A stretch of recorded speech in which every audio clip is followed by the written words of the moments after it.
I'm Anthony, and I work at Ferocia, which is, as of this year, part of Bendigo Bank. Been there for quite a while now. Ferocia sort of built two apps. One is the Bendigo Bank native apps, and it's a accompanying website for online banking. And the other is Up, which is a digital bank that we've been building for about 5 years. It's sort of built with Ruby and React Native. It's like one of the highest rating banking apps in Australia. We manage to deploy 27 times a week, which is we're really proud of. We have over 400,000 customers, and even, I guess the reason I'm talking tonight is like the code base is going on 5 years old, but I think is still really enjoyable to work on. And it's something I've been meaning to share for a while. And yeah, here I am. So I'm going to talk through how we've structured Up's Monolith, at least the Ruby part of it. I'm not really going to touch the React Native part, although parts of the patterns we've put in place are sort of starting to influence a bunch of the JavaScript stuff too. So the Rails new command was run about in May 2017, so about 4.5 years ago. And obviously at that point, the app was just structured like any sort of normal Rails app you'd expect. Everything, lots of folders centered around, what type of code things were, like, jobs, models, controllers, all that stuff. Fast forward to sort of 2019, and there was a lot of development happening, a lot of features happening. Up had launched in October of the year before, so lots of, we're in production, so lots of things to consider and all that sort of stuff. And we sort of started to find it a bit more clunky. As you can see, all these folders, like there's a lot of them, but they're all still centered around the concept of what things are, not sort of what they do. We found ourselves having to jump around between a lot of folders. It got a bit harder to keep all the pieces of a feature in your head and all that sort of stuff. So we knew we needed to do something. We had started out as a monolith, and the Bendigo Bank app had been a monolith for a long time, and we felt that it worked really well. So we didn't really consider too much moving into like a microservices thing. We sort of wanted to keep the monolith, but make it more modular in a logical rather than physical sort of way. We did consider using Rails engines as well, but we felt that they were, how a Rails engine is sort of like an app in and of itself. Like the sort of granularity we're going down to was a bit smaller than that, so it felt a bit heavy-handed. So what we ended up with was sort of this sort of thing. We added a new features directory to the app folder. And from that point on, we actually extracted out like 3 or 4 features from the code base and sort of put them here and to see how it would feel. And each sort of folder gets its own, it's sort of almost engine-esque. It sort of gets its own, whatever it needs, commands, cron tasks, jobs, all that sort of stuff. And from that point, like some features don't need all of this. Some features only need a couple of different concepts. Some have more. It's sort of like left up to the developers to sort of define what is needed. So we sort of have some rules that are sort of loosely enforced. So there's sort of more guidelines at this point. So some of them are like each top level module. So this is the joint accounts module shown here. It sort of should serve as the entry point. So a new developer coming in should be able to see, what this feature what other parts of the app depend on it. And that sort of encourages us to make our interfaces more deep than wide, which sort of allows us to sort of, make changes more easily, so it allows for better maintenance and readability and all that sort of stuff. It's worth calling out as well, in some of these screenshots, you'll see some sorbet sprinkled in. It's sort of like been around for a while in the code base, and we found it really useful, these top level modules, to sort of help document the inputs and outputs of them. And I've also said these rules are more like guidelines, but we are looking, there's a really good tool from Shopify called Packwork that can help enforce a lot of these boundaries. So we might look to use that in the future as well, but it's still sort of up for discussion. Another one of the guidelines we follow that has served really well is that each feature should be responsible for its own data. So we don't want to add to the global like app models directory whenever we can avoid it, because it just gets hard to maintain. It also helps sort of this sort of process of like sort of encouraging more tables, but they're sort of not very wide tables. We found to sort of help keep a bunch of those core models sort of a lot slimmer.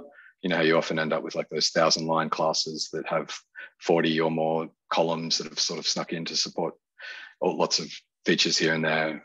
This sort of encourages you away from that. A good example someone pointed out at work was like with roundups. We implemented roundups really early, and it was implemented like not in this pattern, and we implemented it in a way that like a roundup was configured from a saver rather than the roundup being its own thing. And so when we went and implemented join accounts, we had to go and refactor that and pull it all apart. Whereas if the roundup had been sort of responsible for its own data and its own feature, we actually that sort of refactor would have been almost unnecessary. So it's sort of this sort of structure sort of encourages that sort of stuff, which works really well. The folder structure is mirrored in our spec directory. That's really good because you can just basically really quickly find out if you've broken something when you're changing things, which has been a really powerful part of it. We've also built a generator because we have over 60 of these now because we've been doing it for over 2 years.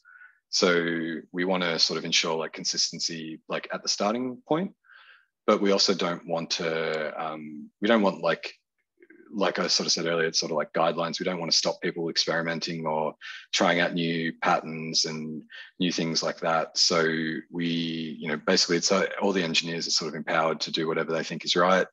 And the pattern has worked really well for sort of like if you want to try a new thing in your feature, you can do it in a more isolated way rather than introducing like a new top level concept that might grow out of control before you've actually solidified it. But of course, we also still have heaps of code in the global sort of area, still in concept directories. We have like 328 models, I think of which about 100 are actually backed by a database, but there's still heaps of models in the core area. Our GraphQL types and all that are there's still a bunch of them. Some of this is left over from having started this process 2.5 years in. Others is just like there is naturally some things that are just core and don't need to be modularized like this. The example here is sort of like we've got a global customer type for our graph, and it's sort of calling into the join account feature to sort of get its account type. So the join account feature is still responsible for the shape that it returns in the graph, but it's sort of accessed through the customer. So what's good so far? The code base is really easy to navigate. It encourages sort of deep rather than wide interfaces. Data is controlled by the features that own it. Code can still be global when and where it makes sense. So it's still really flexible, and specs can be run really quickly and easily for an entire feature. But I mean, that's all good, right? Like there's probably nothing too earth shattering in there about structure your code well. There's another key piece that we think sort of makes the Monolith more maintainable and like easy to or nice to work on, I guess, maybe not easy. So it sort of comes up from the question of like what happens when you want to update, you want to add new functionality, you want to add a new feature when a certain event occurs or a certain piece of key data is updated. The way when we introduced this new folder structure, this new code structure, we also introduced an in-memory event bus for features to hook into. So we sort of like inverted the control around the way you would usually, or traditionally you'd go in and like, oh, well, how do I want to do some functionality after a transaction is created. You can see here, it's sort of, there's still remnants of the old way of doing it. You sort of have to know where that X is in the code base and go and find the account syncing code and put the right bit in place and then all that sort of stuff. And so that can, that's obviously difficult for everyone to know where to put all those bits. So we introduce these events, and you can see here, there's like the transaction created event example. And there's now like, of the 60 features, we have like 11 that sit there and subscribe to that transaction created event. So this has worked really well. We've got about 40 different events now and all handled in memory at this point. Any part of the system can emit an event. but only features can subscribe to them. We have code like this in place. It's sort of, there's a top level features module that's sort of responsible for all this config, and it's responsible for ensuring that every feature that's subscribed to an event gets its public hook called essentially when the event fires. And it's also a really good place to sort of put a bit of monitoring in there to make sure that we don't get in a scenario of events emitting events, and or have really degraded performance and that sort of stuff. The global features, the features module is also responsible for like setting up the subscription stuff. So you can see here, like it's easy to see what a feature, all the features, all the events a feature subscribes to, as well as, if theoretically we could easily come in here and sort of maybe start to make some of these subscriptions async and by default, rather than doing them all in memory, or even in the future, if we needed to, we could move to a more real pub sub style system. And this is just an example of what it looks like at the end. You can sort of see that the regulars feature is sort of subscribed to the transaction created event. And as a part of that, it's pulled the transaction off the event and sort of checked if it should process it. And if it should, it marks it and then unqueues the job. This feels like, the perfect place for if someone wants to know, hey, how do we process regulars? You don't need to go and look for where transactions are created or that sort of thing. You can just go to the feature and sort of find it out. And the last thing that's worth calling out in this sort of features module is that you can sort of enforce feature event subscription. So one of the things we do is we want to make sure every feature that we write, what to do when a customer is deleted is at least considered. It could end up being a no-op, but at least consider it. And there's a spec to sort of make sure that the method gets created at least on the feature. So what's good now?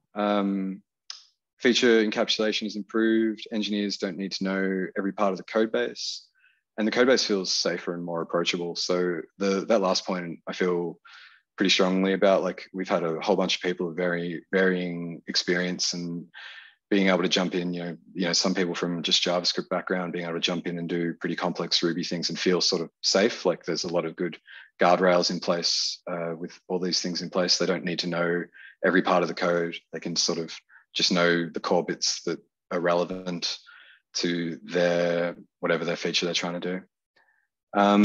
How could you do this yourself? There isn't a lot of code involved here.